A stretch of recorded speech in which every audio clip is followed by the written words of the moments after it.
आसमान में जहां तक नजर जाती है बस खुला नीला आकाश दिखाई देता है। इंसान के सपनों का सबसे बड़ा मंच जहां उसने अपनी सबसे बड़ी जीत लिखी और कुछ सबसे बड़े राज छोड़े। उड़ान लेना हमेशा इंसान की सबसे पुरानी ख्वाहिश रही है, लेकिन कभी कभी वही आसमान जो जिंदगी देता है एक पल में सब कुछ निगल भी जाता है। कुछ जहाज ऐसे हैं जो उड़ान भरे तो जरूर, लेकिन वापस कभी नहीं लौटे। ना उनका कोई निशान मिलता है, ना उनमें सफर करने वाले लोगों का। ये वो कहानियां हैं जहां विज्ञान, तकनीक और लॉजिक सब थम जाते हैं, जहां हर सवाल का जवाब हवाओं में खो जाता है।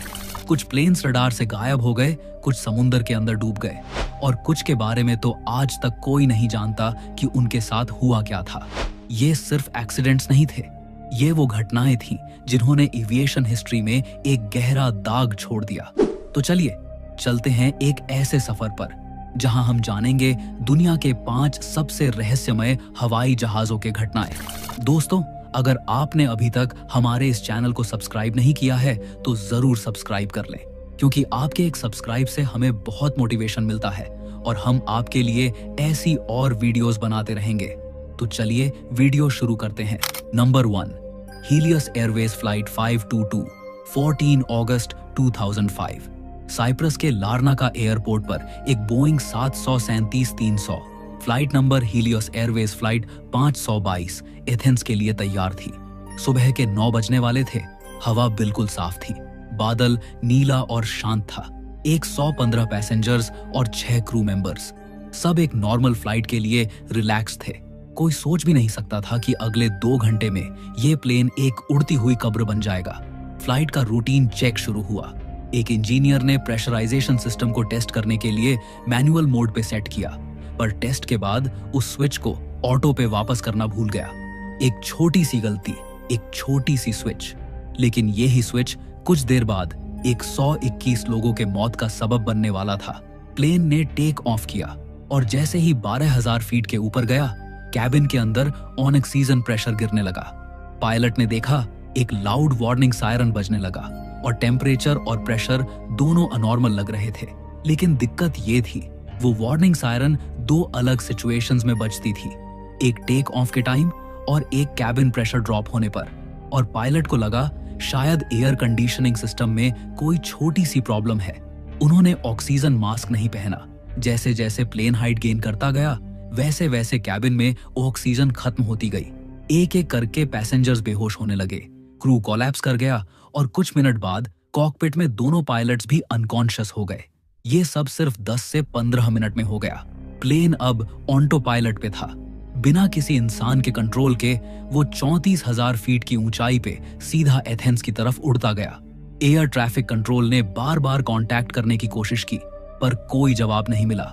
उन्हें लगा कम्युनिकेशन फेलियर हुआ है, लेकिन असल में प्लेन के अंदर जिंदगी खत्म हो चुकी थी। कुछ देर बाद ग्रीक एयर फोर्स के 2 F-16 फाइटर जेट्स को इंटरसेप्ट के लिए भेजा गया। जब वो बोइंग के पास पहुंचे तो उन्होंने जो देखा वो स्पाइन चिलिंग था।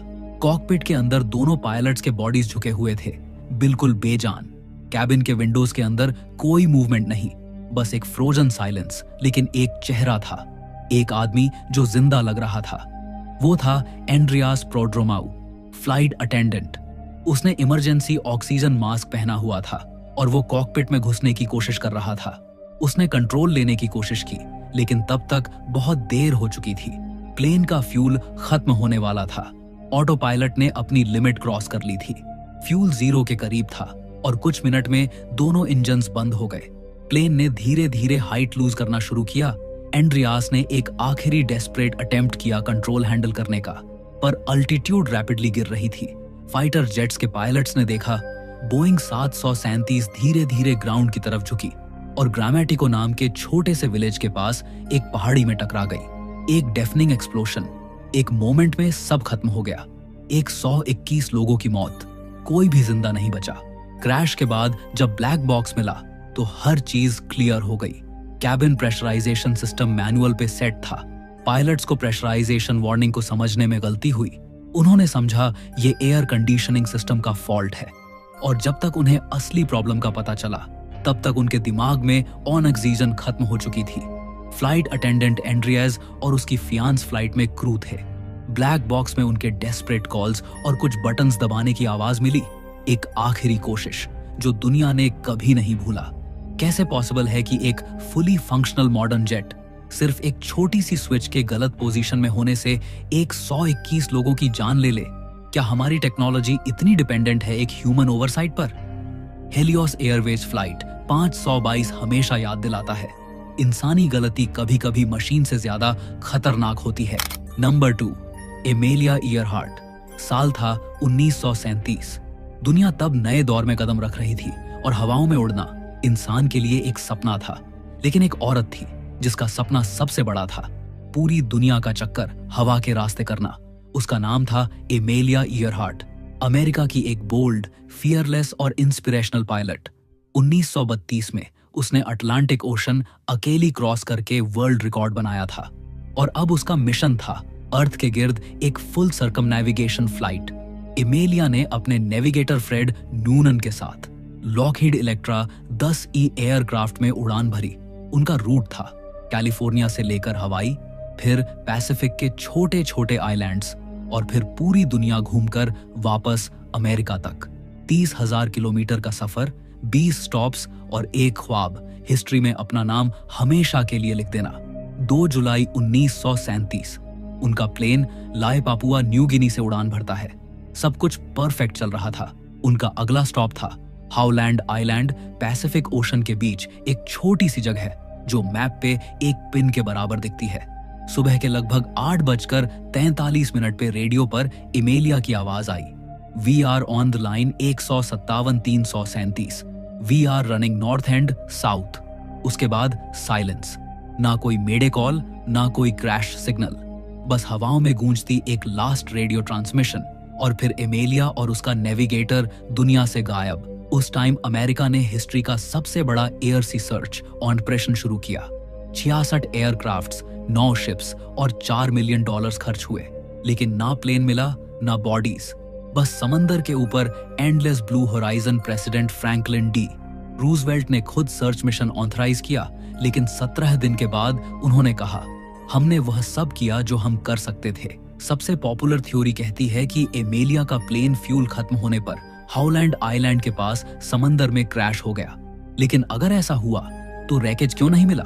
1980 के दशक में आर्कियोलॉजिस्ट्स ने एक रिमोट आइलैंड पे एक पुरानी लॉकहीड प्लेन के पार्ट्स और एक फीमेल स्केलेटन के बोन्स पाए। डीएनए टेस्ट इनकंक्लूसिव रहे, लेकिन एक्सपर्ट्स कहते हैं शायद एमेलिया वहां तक पहुंच गई थी और फिर मर गई, एकलौती सर्वाइवर बनकर।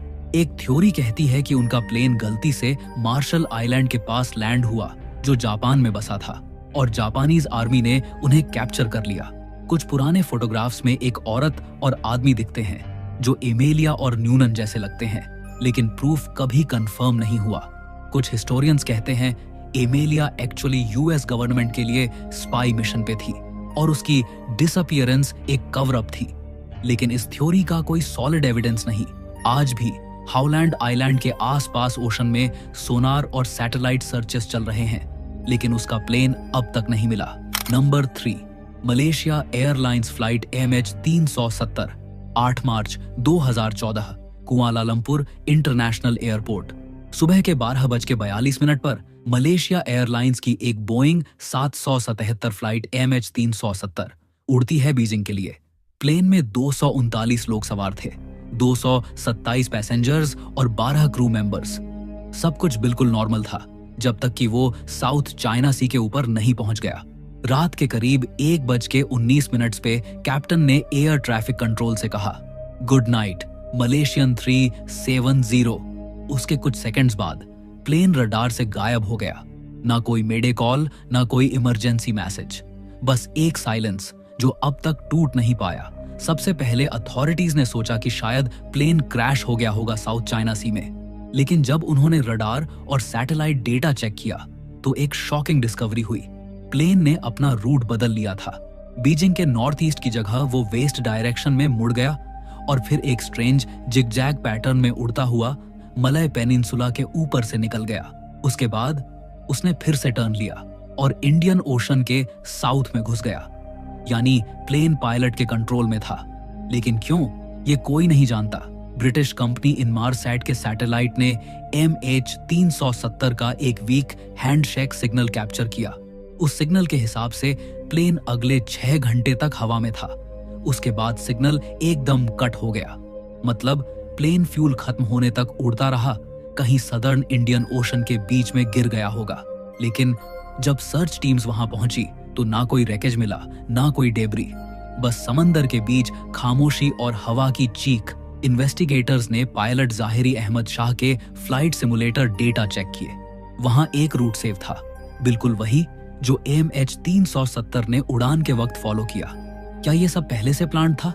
कुछ एक्सपर्ट्स कहते हैं कि शायद किसी ने प्लेन के ट्रांसपॉन्डर को ऑफ करके ऑटो पायलट में डाल दिया ताकि वो रडार से गायब लग सके।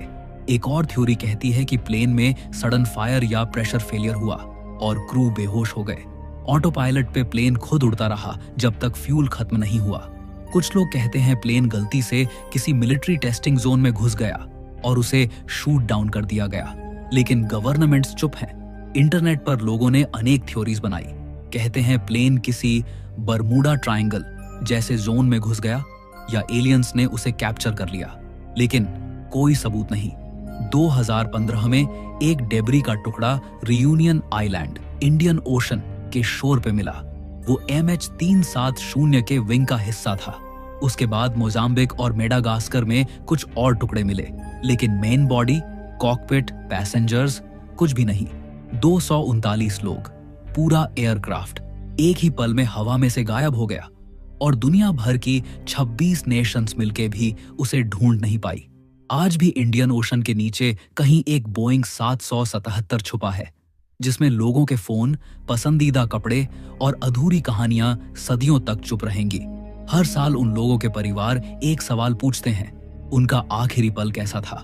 कुछ लोग कहते हैं फ्लाइट MH370 ने सिर्फ लोगों को नहीं, साइंस और लॉजिक पर इंसान के विश्वास को भी ले गया।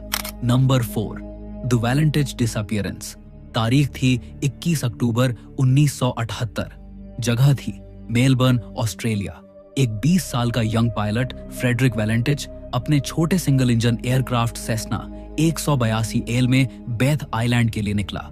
उसका फ्लाइट प्लान सिंपल था, एक 125 नॉटिकल माइल्स का शॉर्ट रूट, सिर्फ 40 मिनट की उड़ान। वेदर क्लियर था, हवा शांत थी, कोई रीजन नहीं था डर का। पर जो उसके साथ होने वाला था, उसने पूरा एविएशन वर्ल्ड हमेशा के लिए बदल दिया। शाम के करीब 6:19 पर वैलेंटिज ने मेलबर्न एयर ट्रैफिक कंट्रोल को कांटेक्ट किया। उसने कहा, मेलबर्न, यह डेल्टा सियरा जूलियट है। मैं 4500 फीट की ऊंचाई पर हूं। सब कुछ ठीक था, लेकिन कुछ मिनट बाद उसकी आवाज में अजीब सा टेंशन सुनाई दिया। उसने रेडियो पे कहा, क्या 5000 से कम ट्रैफिक वाला कोई झाट ट्रैफिक है? एयर ट्रैफिक कंट्रोलर ने रिप्लाई दिया, नेगेटिव, कोई ट्रैफिक नहीं। फिर वैलेंटिज ने बोला, मैं अपने नीचे एक बड़ा विमान देख सकता हूं जो तेज गति से आगे बढ़ रहा है। कंट्रोलर ने पूछा, क्या आप इसे पहचान सकते हैं? और वैलेंटिज ने जवाब दिया, यह कोई विमान नहीं है, यह अजीब तरह से घूम रहा है। ऐसा लग रहा है जैसे यह मेरे साथ खेल रहा हो। थोड़ी देर बाद उसने बताया कि उस ऑब्जेक्ट में ग्रीनिश लाइट चमक रही थी और वो उसके ऊपर से घूम रहा था। वैलेंटिज की आवाज में अब स्पष्ट घबराहट थी। उसने कहा, यह मंडरा रहा है, यह कोई विमान नहीं है। कंट्रोलर ने फिर कांटेक्ट बनाए रखने को कहा, लेकिन अगले 6 मिनट्स में वैलेंटिज के लास्ट वर्ड्स रिकॉर्ड हुए। उसने बोला, यह मेरे ऊपर परिक्रमा कर रहा है, यह कोई विमान नहीं है। फिर एक मेटालिक स्क्रैपिंग नॉइज रेडियो पे सुनाई दी, एक कंटिन्यूअस मेटालिक साउंड जो 17 सेकंड्स तक चली, और उसके बाद कंप्लीट साइलेंस। ट्रांसमिशन कट गया और उसके बाद वैलेंटिज कभी वापस नहीं आया। अगले दिन से ऑस्ट्रेलियन एयर फोर्स और नेवी ने सर्च ऑपरेशन शुरू किया। पूरे बास स्ट्रेट एरिया को छाना गया। किसी भी एयरक्राफ्ट का कोई टुकड़ा, कोई फ्यूल ट्रेल, कोई सिग्नल, कुछ भी नहीं मिला। ऐसा लगा जैसे वैलेंटिज और उसका प्लेन हवा में घुल गए। सिर्फ कुछ लोगों ने उस दिन के आसपास स्काई में वियर्ड मूविंग लाइट्स देखने का क्लेम किया। एक फिशरमैन ने कहा, उसने देखा एक ब्राइट लाइट पानी के ऊपर स्टैटिक थी और फिर अचानक वैनिश हो गई। कुछ लोगों ने कहा इट वॉज ए UFO, पर ऑफिशियल इन्वेस्टिगेशन ने बोला मे बी डिसोरिएंटेशन या वैलेंटिज ने अपने ही प्लेन के रिफ्लेक्शन को गलत समझा। लेकिन अगर सिर्फ रिफ्लेक्शन था तो वो मेटालिक स्क्रैपिंग नॉइज रेडियो में किस चीज की थी? इन्वेस्टिगेशन में ये भी पता चला कि वैलेंटिच को यूएफओज में डीप इंटरेस्ट था। उसने अपने दोस्तों से कहा था कि अगर वो कभी यूएफओ देखेगा तो उसके पास जाकर देखना चाहेगा। उसने अपनी गर्लफ्रेंड से भी कहा था, अगर मुझे कुछ हो गया तो वे मुझे ले जा सकते हैं। कुछ लोगों ने कहा उसने ये सब इंटेंशनली प्लान किया था कि वो अपना प्लेन क्रैश करके डिसअपीयरेंस को मिस्ट्री बना दे, पर कोई क्रैश डेब्री कभी मिला ही नहीं। वैलेंटिच के लास्ट वर्ड्स और 17 सेकंड मेटालिक नॉइज ने यूएफओ बिलीवर्स को कन्विंस्ड कर दिया कि वो किसी एलियन क्राफ्ट के कांटेक्ट में था। कुछ एविएशन एक्सपर्ट्स कहते हैं वैलेंटिच नाइट फ्लाइंग में एक्सपीरियंस नहीं रखता था। उसने अपने ही प्लेन के रिफ्लेक्शन को यूएफओ समझा और कंफ्यूजन में सी में क्रैश कर गया। कुछ लोगों के कहते हैं कि इंजन ने ऑक्सीजन स्टारवेशन या फ्यूल प्रॉब्लम से फेलियर दिखाया और प्लेन सी में गिर गया। लेकिन अगर ऐसा होता तो रेकेज मिलता, जो कभी नहीं मिला। फ्रेडरिक वैलेंटिच का केस 45 साल बाद भी अनसॉल्व्ड है। उसका प्लेन, उसकी बॉडी या एक छोटा सा मेटल का पीस तक कभी रिकवर नहीं हुआ। ऑफिशियल रिपोर्ट में लिखा गया, लापता होना घातक माना गया, लेकिन लोग आज भी कहते हैं उस रात बास स्ट्रेट के आसमान में कुछ ह्यूमन टेक्नोलॉजी से परे उतरा था। और अगर वैलेंटिच का लास्ट ट्रांसमिशन सच था, यह कोई विमान नहीं है, तो शायद वो सच में किसी दूसरी दुनिया से आई, शायद किसी पावर के सामने था। क्या वो एलियन एनकाउंटर था या एक ऐसा इल्यूजन जो इंसानी दिमाग समझ ही नहीं सकता? कोई नहीं जानता, बस हवा में गूंजती है उसकी आखिरी आवाज। Number 5, the EgyptAir flight 990 mystery. तारीख थी 31 अक्टूबर 1999। फ्लाइट थी इजिप्टियर फ्लाइट 990। रूट था लॉस एंजलिस से कैरो, न्यूयॉर्क के स्टॉपओवर के साथ। एयरक्राफ्ट एक बोइंग 767 जिसमें 217 लोग सवार थे। इजिप्ट के पायलट्स, क्रू मेंबर्स और पैसेंजर्स, उनमें से ज्यादातर मिलिट्री ऑफिसर्स और डिप्लोमैट्स थे। सब कुछ नॉर्मल था। वेदर क्लियर था। फ्लाइट स्मूथली न्यूयॉर्क से उड़ी और रात के 1:50 पर अटलांटिक ओशन के ऊपर क्रूज कर रही थी। फिर सिर्फ 6 मिनट्स में सब खत्म हो गया। रात के 1:47 पर को-पायलट रिलीफ फर्स्ट ऑफिसर गमील अल बटौती कंट्रोल संभालता है जब कैप्टन अहमद एल हबाशी रेस्ट के लिए कॉकपिट से बाहर जाता है। सब कुछ काल्म था। फ्लाइट 33,000 फीट की हाइट पर स्टेबल थी। 1:48 पर कैप्टन अब भी कैबिन में ही था जब रडार स्क्रीन पर इजिप्टियर 990 एकदम से नीचे गिरना शुरू करती है, ऐसी स्पीड से जैसे किसी ने इंटेंशनली नोज डाइव कर दिया हो। एयर ट्रैफिक कंट्रोल ने रिपीटेडली कांटेक्ट करने की कोशिश की, कोई जवाब नहीं आया और कुछ सेकंड्स बाद फ्लाइट ओशन में क्रैश हो गई। क्रैश के बाद यूएस के नेशनल ट्रांसपोर्टेशन सेफ्टी बोर्ड ने इन्वेस्टिगेशन संभाली क्योंकि क्रैश मैसाचुसेट्स के कोस्ट के पास हुआ था। उन्होंने ब्लैक बॉक्स रिकॉर्डिंग्स निकाली और वहां से ऐसी बातें मिली जो दुनिया के लिए शॉक थी। रिकॉर्डिंग्स के पहले 2 मिनट्स बिल्कुल नॉर्मल थे, लेकिन फिर बैकग्राउंड में एक आवाज आती है, तवक्कल तू अल्लाह। अरबी में इसका मतलब होता है I put my trust in God. उसके बाद प्लेन की पिच और वर्टिकल स्पीड एकदम चेंज होती है। थ्रॉटल को कट ऑफ कर दिया गया था और प्लेन फुल डाइव में गया, 33,000 फीट से डायरेक्ट 16,000 फीट तक, सिर्फ कुछ सेकंड्स में। उस मोमेंट में कैप्टन वापस कॉकपिट में दौड़कर आता है और चिल्लाता है, व्हाट्स हैपनिंग, व्हाट्स हैपनिंग। लेकिन को पायलट कहता है, आई रिलाई ऑन गॉड। फिर से आई रिलाई ऑन गॉड, मतलब मैं भगवान पर भरोसा करता हूं। प्लेन फिर से थोड़ा ऊपर जाता है, जैसे कैप्टन ने कंट्रोल वापस लेने की कोशिश की हो, लेकिन फिर एक और शार्प डाइव और साइलेंस्ड क्रैश। इतना वायलेंट था कि प्लेन के छोटे से छोटे पार्ट ओशन के अंदर मिलते रहे। बॉडी सीवियरली डैमेज थी और रेकेज 70 मीटर गहरा था। लेकिन सबसे बड़ी चीज थी, कोई टेक्निकल मालफंक्शन नहीं मिला। इंजन्स, कंट्रोल्स, हाइड्रोलिक्स सब ठीक थे। यूएस इन्वेस्टिगेटर्स ने बोला, ये कोई एक्सीडेंट नहीं था। को पायलट गमील अल बटौती ने डेलिबरेटली प्लेन को क्रैश किया। उन्होंने कहा कि कॉकपिट में सिर्फ वही था जब डाइव स्टार्ट हुआ और उसके एक्शंस और statements I rely on God suggest करते हैं कि उसने प्लेन सुसाइड डाइव में ले गया। लेकिन इजिप्ट के ऑफिशियल्स ने इसे पूरी तरह रिजेक्ट कर दिया। उनका कहना था, अल बटौती एक एक्सपीरियंस्ड पायलट था, रिलीजियस था, लेकिन कभी ऐसा नहीं कर सकता। उन्होंने कहा शायद प्लेन में मैकेनिकल फेलियर हुआ या रडर जाम हुआ। और को पायलट के words I rely on God सिर्फ पैनिक में थे। सुसाइड नहीं, अगर माल फंक्शन था तो सब कुछ नॉर्मल कैसे लग रहा था क्रैश के पहले मिनट तक। और अगर सुसाइड था तो क्यों उसने 217 लोगों के साथ अपनी जान दी?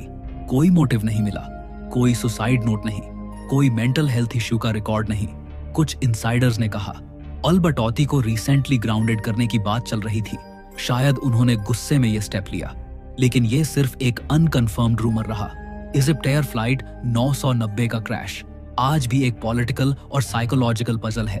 अमेरिका के रिकॉर्ड्स में लिखा है इंटेंशनल एक्ट, इजिप्ट के रिकॉर्ड्स में लिखा है मैकेनिकल फेलियर, पर असली सच अटलांटिक के गहरे पानी के अंदर कब का दफन हो चुका है। और हर बार जब बोइंग 767 अटलांटिक के ऊपर से गुजरता है, एविएशन वर्ल्ड को याद आता है वो रात जब एक पायलट ने कहा मैं अपना भरोसा सिर्फ खुदा पर रखता हूं, और फिर दुनिया ने उसे कभी वापस